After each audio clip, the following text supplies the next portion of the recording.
자, 이제 이번 코너는 저를 좀 편안하게 해주시는 애널리스트입니다. IT 전문가시고요.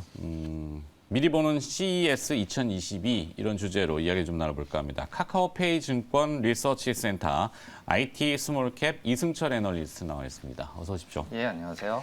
저를 편하게 해주신다는 얘기는 무슨 질문을 해도 임기응변으로 다 답을 주시니까. 뭐 그렇게 생각해 주신다면 감사합니다. 네, 물론 이제 컴플라이언스 이슈가 있으니까 뭐 제한적이겠지만. 네. 네. 자, 가보도록 하죠. CES 2022 이번에는 이제 오프라인으로 2년 만에 진행이 된다고 하던데, 삼성전자가 아무래도 그 탑티어고 이제 기준점이기 때문에 어떻게 뭔가를 제시하느냐는 세간의 관심이 많이 집중될 것 같습니다. 네. 자, 2년 만에 이 대면 방식으로 개최되는 CES 2022 분위기나 관심도는 좀 어떤가요, 시장에서? 일단은 코로나를 의식한 탓인지 기업들이 적극적으로 나서고 있지는 못한 것 같아요. 삼성전자를 비롯한 삼성 계열사들은 전시회에 나가려고 하는데 네. LG전자를 비롯한 LG 계열사들은 아마도 전시를 하지는 않을 것 같거든요. 그래서 전시회랑 별도로 하는 이제 학술 포럼 같은 부분은 네. 논문을 발표할 걸로 예상이 되는데 그런 부분은 기업들마다 그렇게 온도 차이가 있다라고 이해를 해주시면 될 것 같고 네. 오히려 보면은 중국 업체들이 이번에 CES를 벼르고 있는 듯한 그런 인상을 많이 받아요. 세를 과시하는 거군요. 예, 또 최근에 미국에서 중미 열리니까. 미역 갈등으로 특히 IT나 반도체가 그 중심에 있기도 했고 네. 결코 우리가 미국이 핍박한다고 해서 기죽지 않는다라고 하는 걸 많이 쇼오프하려고 하는 것 같습니다. 그러네요. 또 볼만하겠는데요. 자, 삼성전자가 이번에 이제 CES에서 그 몇 가지, 5가지 그 시그니처적인 상징을 내놓은 것 같은데 그 중에 하나가 이제 그 퀀텀 닷 OLED 패널을 탑재한 텔레비전, TV 공개인가요? 예, 그 언론을 통해서 한 차례 보도가 되기도 했는데 제 생각도 보면은 거기 나오는 제품들을 출품하려고 하는 게 맞다라고 네. 보이고요. 이번에는 아마도 퀀텀 닷을 사용한 모델을 2가지를 준비를 할 것 같아요. QD OLED라고 하는 블루 OLED를 퀀텀 닷으로 이제 색전환을 하는 TV와 네. QNED TV. 이거는 블루를 OLED 대신에 나노 LED를 사용한 제품이죠. 마이크로 LED라고 또 하나요? 예, 마이크로 LED의 연장선상에도 있는 제품인데 네. 제가 2년 전에 아마도 구글에서 검색을 하면은 제가 처음으로 그 단어를 그냥 오픈을 이승철. 했던 것 같아요. 네. 가수 이승철 말고. 그리고 2년 동안 도대체 그 QNED가 뭐냐라고 해서 많은 투자자들도 궁금하시고 네. 기다리면은 삼성이 보여줄 거다로 많이 오래들 기다리셨는데 아마도 이번에 CES에서 베일을 벗고 직접 보게 되면은 과연 이게 기존의 LCD와 OLED와 비교를 해서 어느 정도의 이제 포텐셜을 가지고 있는지 투자자들이 가늠할 수 있지 않을까 싶습니다. 네. 그 세간에서는 이 LG의 OLED 패널을 탑재한다는 이야기도 나오는데 한번 이승철 애널리스트가 얘기도 해주신 것 같긴 해요. 예, 몇 차례 언급은 드렸던 것 같습니다. 사실 이 이야기가 나온 지가 좀 몇 달 됐죠. 그래서 사기로 했다라고 뉴스에는 보도가 되고 삼성, LG 양사 모두 사실과 다르다라고 네. 부인을 하고 주가는 또 기대감을 타고 올라가다가 부인할 때마다 또 아닌가 보다라고 하는데 저의 예상으로는 이거는 홍길동이다. 예, 아버지를 아버지라 부르지 못하는 그런 상황이다라고 보시면 되고 네. 사실상 결정됐다, 사기로 했다라고 보셔도 무방할 것 같습니다. 그러면 이제 강론으로 들어가면 몇 가지 문제들이 있어요. 그러면 어느 정도의 물량을 어느 정도나 오래 구매를 할 것인가? 구매를 한다라고 하면 이제 삼성전자가 마케팅을 해서 그걸 판매를 해야 되는데 기존의 라인업들이 있거든요. 네. 그러니까 초고가 라인업 100인치 넘는 건 마이크로 LED TV인데 그거는 가격이 억 단위니까 굉장히 비싸죠. 그다음에 그 아래에 QLED라고 불리는 이제 고급형 LCD 모델들이 있는데 마이크로 LED와 이 QLED 사이에 위치를 하게 될 거거든요. 네. 그건 삼성 디스플레이가 준비하고 있는 QOLED 패널과 LG 디스플레이로부터 공급받을 이제 화이트 OLED 두 개 모두 공이 그 QLED와 마이크로 LED 사이에 위치하게 될 겁니다. 그럼 이제 삼성전자도 고민을 해야죠. 어느 쪽에 무게를 들어서 이 부분을 마케팅을 어떻게 할 것인가. 사실 또 보면은 그 부분에서 소비자들의 소구점도 찾아야 되고 적정한 가격 책정도 좀 책정 문제도 있고요. 네. 그래서 그런 강론들을 아마도 이제 한두 달 고민을 거쳐서 내년 초 정도에는 소비자들에게 판매를 시작하지 않을까라고 예상을 합니다. TV라고 하면은 보통 대형 이벤트들 있잖아요. 뭐 스포츠 이벤트들. 물론 내년 이제 2월에 뭐 베이징 동계올림픽이 있긴 하고 뭐 월드컵도 내년에 있나요? 이제 아마도 그렇겠죠. 내년이 짝수니까요.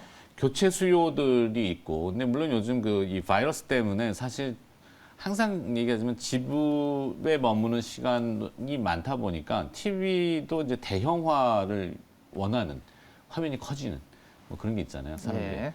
남자들 분들이 특히 네, 그렇죠. 네, 작은 거보다 무조건 큰 거. 항상 리모컨은 옆에 있는. 예. 네. 이 TV라고 하는 게 보면은 제조업체로서는 참 이 계륵과도 같은 존재예요. 네. 그러니까 이미 먹을 게 삼성전자는 없는 거죠. 반도체나 스마트폰을 팔아서 어마어마한 돈을 벌거든요. 네. 그래서 사실 TV로 버는 돈이 반도체나 스마트폰에 비하면 정말 사소하다고 생각될 정도로 작습니다. 그럼에도 불구하고 TV를 결코 포기할 수 없는 게 네. TV가 가전의 얼굴이거든요. 그렇죠. 여기 스튜디오도 보면은 숱한 스크린이 있고 많죠. 바깥에 나가면 수두하게 많은 스크린들이 있는데 사실 그건 뭐 삼성전자나 LG전자의 광고판과도 같습니다. 그 브랜드를 소비자들이 돈을 주고 사서 걸어주거든요. 네. 가전업체로서는 굉장히 땡큐한 거죠. 그렇죠. 그래서 직접적으로 뭐 TV를 팔아서 얼마의 이익을 남긴다라기보다는 그 브랜드를 소비자가 걸어줌으로써 얻는 부가적인 효과를 갖다 무시 못하기 때문에 네. 이 TV가 돈이 안 된다라고 앓는 소리들 하면서도 모든 업체들이 결코 포기를 할 수 없다. 뭐 삼성전자가 자존심이 상하면서까지 LG 디스플레이로부터 올레드 패널을 갖다 구매하려고 하는 게 네. 같은 맥락에 있다라고 그럴 수 이해하시면 될 있겠네요. 것 같습니다.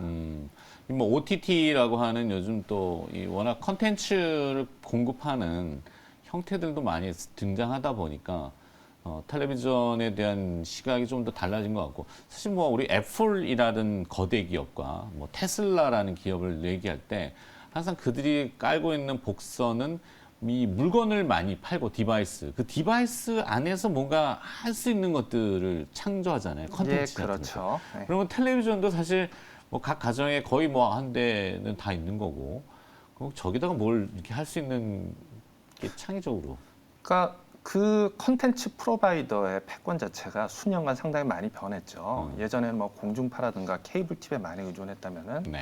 최근에 수년간은 OTT라고 불리는 업체들이 네. 뭐 패권은 이미 넘어갔다고 보여지고요. 그 와중에서 보면은 컨텐츠 제작과 컨텐츠 소모로라는 패턴도 네. 당연히 변화가 생길 수밖에 없다라고 보여요. 뭐 이른바 격변의 중심 시기이기도 하고 사실 그 부분을 가능하게 했던 거는 예전에 텔레비전은 영화관과 비교를 해서 너무나도 작고 참 작았거든요. 네. 근데 이제는 대형 TV로 집에서 영화관 이상의 만족도를 느낄 수 있기 때문에 그렇죠. 홈시어터. 예, 컨텐츠 소모 양상도 뭐 대형 TV를 중심으로 변화하기 시작하는 거죠. 좀 뭐 사실 영화관을 가는 거는 거대한 화면에 웅장한 사운드와 그 다음에 이제 이 먹거리, 팝콘이라고 하는 네. 그런 것 이제 상징이 있는데 이제 집에서들 많이들 하시니까. 자, 하여튼 스마트 TV라는 개념으로 이제 아까 우리 PC 뭐 D램 뭐 PC용 D램 반도체 얘기하다가 뭐 갔는데 스마트 TV의 형태로 가면 TV 안에도 뭐 메모리들이 좀 많이 들어갈 수 있는 거 아닌가? 이미 스마트 TV라는 이름으로 뭐 고성능의 AP와 메모리들이 많이 사용되기 시작을 했고요. 네. 그러니까 저게 뭐 PC야, TV야, 뭐 이런 거. 예, 그렇죠. 사실 또 보면은 뭐 한 달여 전에 한국에서 애플 TV 4K가 정식으로 발매됐죠. 네. 사실 디바이스를 보면은 스마트폰과 마찬가지예요. 고성능 AP와 대용량 메모리, 네. 뭐 8기가, 16기가, 뭐 16기가, 32기가 그런 메모리가 들어갔거든요. 그래서 대형 TV가 보급되면 될수록 보면은 당연히 거기에 대한 컨텐츠를 연산하기 위한 디바이스들도 고도화될 수밖에 없어요. 네. 뭐 그거는 4K나 8K, 뭐 16K 그렇게 올라갈수록 달라지고 제가 지난주에 홀로그램을 한번 말씀드렸습니다만 TV에 필요한 영상 컨텐츠가 홀로그램화 된다라고 하면은 영상 컨텐츠의 데이터도 어마어마하거든요. 맞습니다. 그럼 그만한 메모리도 필요할 거고 그 콘텐츠를 연산하기 위한 고성능의 비메모리도 필요하게 될 거고요. 그렇죠. 기존에 뭐 삼성전자 같은 종합 IT 회사가 하고 있는 사업들이 다 맞물려 들어가는 거죠. 거기에 이제 또 해상도라고 하는 디스플레이도 같이 발전하는 거죠. 예, 그렇죠. 네. 자, 삼성전자가 CES에서 그 이승철 애널이 말씀하신 홀로그램 기대가 사뭇 되는데 요거 좀 풀어주시겠어요? 홀로그램 디바이스를 공개하나? 예, 일단은 최근에 보면은 중화권 업체들의 AR 글래스를 굉장히 적극적으로 출시를 하고 있어요. 네. 그러니까 삼성전자로서는 굉장히 뼈아픈 실책이었던 게 네. 2020년 4월에 삼성전자 옛날에 갤럭시 기어라고 하는 갤럭시 기어 VR이라고 하는 네. VR 글래스를 이미 하고 있었어요. 그렇죠. 그렇죠. 한 7년 전에 출시한 걸로 기억을 하는데 맞습니다. 그때 오큘러스 나올 때 오큘러스와 협업으로 만들었어요. 협업으로. 예. 그 시장의 반응이 그렇게 열광적이지 않았어요. 컨텐츠가 좀 없어서 그랬을까요? 뭐 여러 가지 문제가 있었습니다. 근데 이제 삼성전자가 결정적으로 실책을 했던 부분이 2020년 4월에 공식적으로 사업을 접었어요. 그리고서 2020년 10월에 오큘러스 퀘스트 2가 출시됐고 뭐 열광했죠. 전 세계가. 삼성전자로서는 오큘러스 퀘스트 2에 얹혀갈 수 있었던 절호의 찬스를 놓쳤죠. 그러면은 그걸 만회해야 될 필요가 있다. 그리고 특히 보면은 최근에 삼성전자가 사업 외의 이슈들이 있었습니다. 뭐 네. 작년에 보면은 그룹 총수가 타계하기도 했고, 그렇죠. 뭐 지금 현재 대표인 이재용 부회장이 사법 이슈에 얽혀 있기도 하죠. 네. 그래서 투자자들과 소비자들의 관심을 사업 외의 이슈에서 사업 쪽으로 집중시킬 필요가 있는 시점이다. 그러면 홀로그램이라고 하는 디바이스가 굉장히 유용한 수단이 될 거다라고 판단을 네. 하고 있습니다.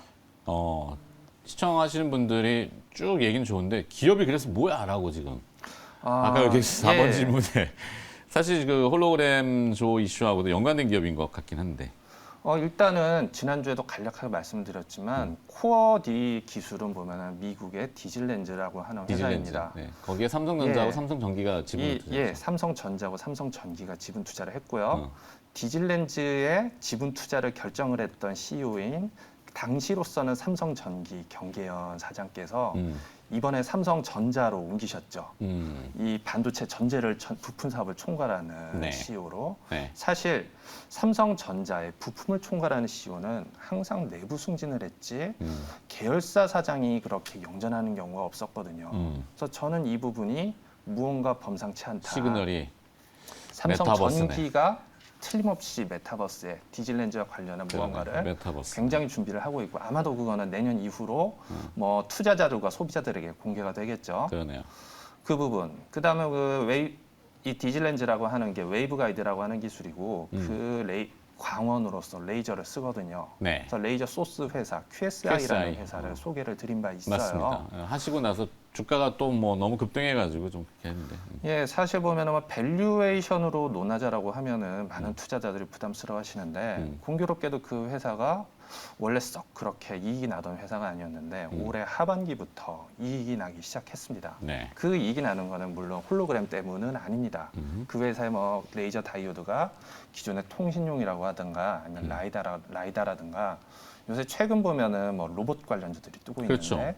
뭐 청소용 로봇만 해도 보면은 레이저 다이오드를 써서 거리를 측정하거든요. 그런 부분을 통해서 실적이 좋아졌다라고 보이는데 이 업체도 보면은 홀로그램 시장이 열리면은 점프할 수 있는 포텐셜이 있다. 그리고 LCD 관련 부품주들도 봐야 된다라고 말씀드렸고 미래나노텍은 주가가 많이 움직였어요. 그렇죠. 하지만 한솔테크닉스는 움직이지 않았죠. 네. 이 두 업체별 상황이 약간 다르다라고 보입니다. 미래나노텍은 투자자들이 일단은 안심할 만큼 좋은 실적이 나오고 있고 한솔테크닉스는 그렇지 못한 상황에서 지금 보면은 반도체 장비 회사를 하나 인수를 했죠. 네. 그 부분이 보면은 투자자를 가장 신경을 많이 쓰는 부분이라고 보이고요. 이런 부분들이 저는 내년 CES에 홀로그램 디바이스가 공개되고 나면은 이 회사들 외에도 또 무슨 회사들이 있느냐로 많은 투자자들의 관심이 확대될 그럴 것 거다라고 같아요. 예상을 하고 있습니다. 애매하네요. 30초 정도 남았는데 레이크 머티리얼스 좀 화면하는데 조금만 좀 간략하게 좀 마무리해야 될 것 같은데. 예, 2년 만에 Q&ED TV를 정말 실체를 확인하게 된다라고 말씀드렸는데요. 사실 이 Q&ED TV가 투자자 입장에서는 굉장히 애매한 게 설비 투자를 그렇게 삼성전자 공격적으로 하지는 않을 것 같아요. 네네. 장비주에 대한 매력도는 떨어지는데 대신에 부품주에 대한 매력도가 높아진다. 레이크 머티리얼즈가 내년에 공개할 Q&ED TV의 코어 소재 회사다. 거기다 붙여 QSI도 Q&ED 코어 소재를 공급한다. 이 정도로 그렇게? 요약 가능할 것 같습니다. 좋습니다. 자, 미리 보는 CES 2022 여러 가지 주제가 있습니다만 오늘은 좀 간략하게 다뤄봤고요. 하여튼 시간을 자꾸 좀 뺏어서 저희가 자주 모셔야 될 것 같습니다. 네, 감사합니다. 카카오페이 증권 리서치 센터 IT 스몰캡 애널리스트 이승철 연구원이 수고를 해주셨습니다. 고맙습니다. 예, 감사합니다.